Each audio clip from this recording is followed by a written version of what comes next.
اچھا یہ جو آئی وی ایف کا جو یا آئی سی ایس آئی کا پروسیس ہے، ہاں اس کو تھوڑا سا ایکسپلین کر دیں کیونکہ لوگوں کے ذہن میں اس کو لے کے بھی بڑے کانفلکٹ ہیں، یہ کیا پروسیس ہے اور اس کے ذریعے آپ یقین کریں یا صرف میرے پاس پیشنٹ آتے ہیں تو بعض دفعہ میری جونیئر ڈاکٹرز جو ہیں نا وہ گھبرائی بھی میرے پاس آتی ہیں اور کہتی ہیں ڈاکٹر صاحبہ پتہ نہیں انہوں نے کیا سوال کر لیا ہے.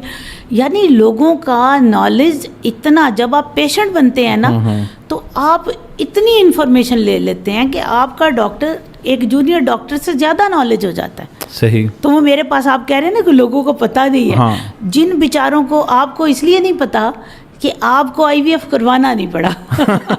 اگر آپ کو کروانا پڑتا تو آپ کو پتہ ہوتا. آئی وی ایف کا مطلب ہے ان وٹرو فرٹیلائزیشن. ٹھیک ہے. جو باقی فرٹیلائزیشن ہے وہ ہماری ان ویوو ہے، باڈی کے اندر ہے. صحیح. تو جو فرٹیلائزیشن ہم باڈی سے باہر کر رہے ہیں اس کو ہم ان وٹرو فرٹیلائزیشن کہتے ہیں. جہاں سے ہم نے کانورسیشن کو سٹارٹ کیا تھا جینڈر سلیکشن کے اوپر، تو یہ کوئی مطلب یہ کاسٹلی ہے کیونکہ اب سننے والوں میں انٹرسٹ پیدا ہوا ہوگا کیونکہ ہمارے معاشرے کا بہت بڑا یہ، ہمارے معاشرے میں نا دو چیزیں بڑی کامن ہیں. ہاں جی. اچھا، کھانے کو پیسہ ہے یا نہیں ہے، پتر ضرور ہونا چاہیے. ہاں جی. مرد کے لیے بیٹا بہت اٹریکٹیو چیز ہے، عورت کے لیے اس کا نکھار بڑی اٹریکٹیو چیز ہے. ٹھیک ہے. اور شاید شادیاں ہو رہی ہیں دوسری بیٹے کے لیے اور کیا کیا کچھ ہو رہا ہے. تو اب شادیاں ہو رہی ہیں، میری بات سنیں، مرد تو ایک ہی ہے نا. میں لوگوں کو بتاتی ہوں کہ یا تو شادی عورت کی کر دو، اس میں مرد دوسرا ہو. اگر کسی مرد میں، آپ نے حدیث نہیں سنی، دیکھیں ساری چیزیں اسلام نے پہلے کہیں، سائنس نے بعد میں ثابت کی. نبی پاک صلی اللہ علیہ وآلہ وسلم کا فرمان ہے کہ اولاد مرد کی قسمت میں ہے. سائنس کہہ رہی ہے کہ بیٹا اور بیٹی مرد کی طرف سے آتا ہے. مرد میں ایکس اور وائی کا سپرم کا ڈفرنس ہے. اگر اس کا وائی سپرم تگڑا ہے تو بیٹا ہوگا، عورت کی طرف سے صرف ایکس ہی آنا ہے. تو اس کا مطلب یہ ہے کہ اگر بیٹا نہیں ہو رہا تو مرد کا پرابلم ہے. تو یہ سائنٹیفکلی ویسے تو کسی کا بھی پرابلم نہیں، اللہ کی دین ہے. ہاں جی. مرد کے ہاتھ میں تھوڑا ہے کہ میں نے اس لیے یہ کہا سائنٹیفکلی کہ سائنس یہ کہتی ہے کہ مطلب اس میں میجر چانسز ہیں کہ یہ میل کی طرف سے کوئی ایشو ہو. میجر نہیں ہے ہی، چانسز یہی ہیں 100% کہ میل کی طرف سے. اچھا، میں ویسے مارجن دینے کی کوشش کر رہا تھا لیکن آپ نے اسٹرکٹلی کہہ دیا.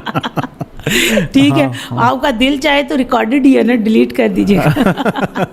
اچھا، ہم کاسٹ کی طرف جا رہے تھے، ایکسپینسو ہے یا افورڈیبل ہے؟ دیکھیں افورڈیبل طریقہ کار بھی ہیں. وہ آئی ایس ایس ایف جو میری اپنی ریسرچ ہے، جس کو میں partly this is natural process, اس میں اللہ تعالیٰ نے عورت کے اندر ایک فلٹر ویسے ہی لگایا جس کو میوکس پلگ کہتے ہیں. ہم اس فلٹر کی جو فینسٹریشن ونڈو ہے اس کو نیرو کر دیتے ہیں. مرد اور عورت میں جب مرد ایجیکولیٹ کرتا ہے تو عورت کی رحم کے اوپر جب وہ سپرم آتے ہیں تو اس میں ایک ریئیکشن پیدا ہوتا ہے. اس سے جتنا مرد سٹرونگ ہوگا، اگر اس کا وائی سپرم جتنا سٹرونگ ہوگا، اس کی فینسٹریشن ونڈو اتنی ٹائٹ ہوگی. صحیح. تو کیا ہوگا، جب نیرو ہو جائے گی تو اس میں وائی سپرم ہی پاس کرتے ہیں. صحیح. ایکس سپرم پاس نہیں کرتا، ایکس سپرم ذرا براڈ ہوتا ہے. ٹھیک ہے. اس کے بارے میں بہت سارے لوگوں نے ریسرچ کر رہے ہیں. کچھ لوگ کہتے ہیں نہیں ایسا نہیں ہے، کچھ کہتے ہیں ایسا ہے. یہ جھگڑا ہی ہے، لیکن یہ چیزیں 90% لوگ اس پہ اتفاق کرتے ہیں. آپ کا اوپینین بھی کیا ہے؟ میرا بھی اوپینین یہی ہے کہ براڈ ہوتا ہے، براڈ ہیڈ والا ہوتا ہے. اس لیے ان میں وہ سپرم جو براڈ ہیڈ والا گرل والا ہے وہ ان میں پاس نہیں کرتا. اور جن میں ویک ریئیکشن ہوتا ہے وہ ہر دفعہ ان کا جو فینسٹریشن ونڈو ہے، یعنی جو پورس کا سائز ہے وہ بڑا ہو جاتا ہے. اس میں پھر ایکس اور وائی دونوں گزرتے ہیں. اگلا سوال یہ آتا ہے کہ پھر ایکس اور وائی دونوں گزر جاتے ہیں تو پھر تو 50% چانس تھا، تو پھر تو آدھی بیٹیاں ہونی چاہیے تھی، آدھا بیٹا. تو اس کا مطلب یہ ہے کہ وہ پھر بیٹیوں والے سپرم جب آپ مقابلے پہ ڈالیں گے نا تو گرل کا سپرم میڈیکل سائنس کہتی ہے زیادہ ریزیلینٹ ہوتا ہے، زیادہ تگڑا ہوتا ہے. اگر وائی سپرم میں باڈی میں خاتون کے اندر بھی جو آپ نے مارجن لیا ہے نا تھوڑا سا، وہ میں آپ کو خوش کر رہی ہوں. اگر کسی عورت میں ایسیڈیٹی بہت زیادہ ہے اور مرد کا سپرم ویک ہے تو کیا ہوگا، وہ ویک سپرم آگے جا کے ڈیڈ ہو جائے گا.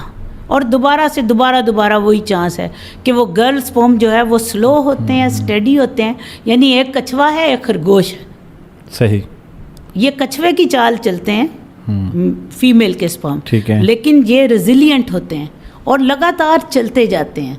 اگر خرگوش راستے میں سو جائے تو کچھوا ون کر جاتا ہے. ونڈرفل. ٹھیک ہے، یہ چیز ہے جو سائنس نے اس چیز کو ثابت کیا. کاسٹ ابھی تک ہماری کلیئر نہیں ہوئی، افورڈیبل ہے یا؟ جی افورڈیبل. یہ جو فلٹر والا طریقہ کار ہے یہ افورڈیبل ہے. یہ جو ہمارے پیشنٹس ہیں ان کو تقریباً 2-2.5 لاکھ میں یہ پروسیجر ہو جاتا ہے. اگر کسی کی 2 بیٹیاں ہوں تو ان کو ہم ہاف چارجز میں دیتے ہیں. اچھا ٹھیک ہے، جو اگر کسی کی 2 بیٹیاں ہیں پہلے آلریڈی، اچھا، اور ان کی ایوریج انکم 50,000 سے کم ہے، تو میں تقریباً 90% لوگوں میں یہ 1 لاکھ 1.25 لاکھ میں یہ پروسیجر ہو جاتا ہے. جو پی جی ڈی والا طریقہ ہے وہ بہت ایکسپینسو ہے. اس میں 5 سے 6 لاکھ ٹیسٹ ٹیوب بیبی کی کاسٹ ہے. ٹھیک ہے، اس کے بعد دوبارہ 7-8 لاکھ اس ایمبریو کو دوبارہ سے بایوپسی کرانا، چیک کرانا، فریز کرانا، تھا کرانا، یعنی تقریباً 13-14 لاکھ.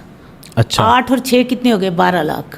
ٹھیک ہے، یہ تقریباً یہ آپ کی پی جی ڈی کی کاسٹ ہے. ایک اور طریقہ کار ہے، اس میں ہم 2 طریقوں کو مکس کرتے ہیں، مائکرو سارٹ اور اسپرم سارٹنگ. ٹھیک ہے، ٹھیک ہے، اس میں بھی 95% سکسیس ہے. یہ طریقہ کار ذرا درمیان کی رینج میں آتا ہے. یہ ان لوگوں میں ہم کرتے ہیں جن میں وائی اسپرم دوڑ میں پیچھے رہ جاتے ہیں. ٹھیک ہے، یعنی وائی اسپرم کو بھی ٹریٹمنٹ کی ضرورت ہوتی ہے. صحیح، حمل ان میں بھی نیچرلی ہوتا ہے، آئی وی ایف کے طریقے سے نہیں ہوتا. ٹھیک ہے، لیکن پہلے ہم اسپرم کی سارٹنگ کرتے ہیں، صحیح، مائکرو سارٹ کرتے ہیں. صحیح، مائکرو سارٹ کرنے کے بعد ان کو ایسے میڈیا میں رکھا جاتا ہے جہاں پہ وہ نرش کریں. اگر وہ کمزور ہیں تو ان کی ایکٹیویٹی جو ہے مائٹوکونڈریا کے اندر، ان کی ایکٹیویٹی، ان کو انرجی دی جائے. مائٹوکونڈریا ایک ہمارے اندر، ہمارے سیل کے اندر ایک ایسا آرگنل ہوتا ہے صحیح، جس میں ہم انرجی اس سے لیتے ہیں. تو یہ ہم اسپیشل کلچر میڈیا ڈالتے ہیں جس سے مائٹوکونڈریا کو انرجی ملتی ہے. تو پھر یہ طریقہ کار بھی تقریباً، یہ میرا خیال ہے اگر ایکولنٹ ٹو $2,000 کے ایکولنٹ خرچہ آ جاتا ہے اس کے اوپر. لیکن یہ کم ہے، پی جی ڈی سے کم ہے. اور سب سے کم جو میں نے آپ کو بتایا ہے ISSF، جو میں نے فلٹر والا طریقہ آپ کو